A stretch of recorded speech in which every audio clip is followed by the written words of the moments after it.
Afternoon, everybody. Just want to put a little movie out there about some squeaking noises I was hearing in my 2017 Chevy Colorado.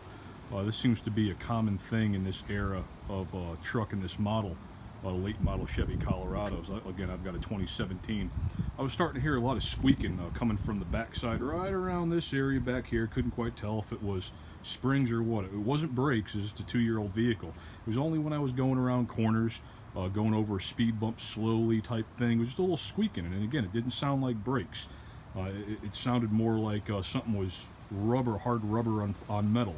So I got under there and I realized that what was causing the squeaking is the emergency brake right under here where it joins up, and more specifically right back there.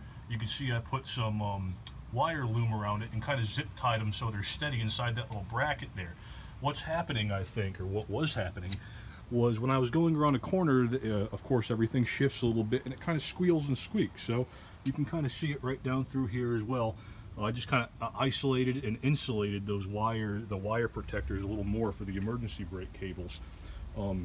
I've also seen some videos about the rear leaf springs being greased, more specifically in between. You shove a BFS, a big effing screwdriver, to separate the spring leaves, and you shove a whole bunch of grease in there, right down basically where it clamps together around the U-bolt, or back, right back there around the clamp itself that holds all the leaf springs together in the perch.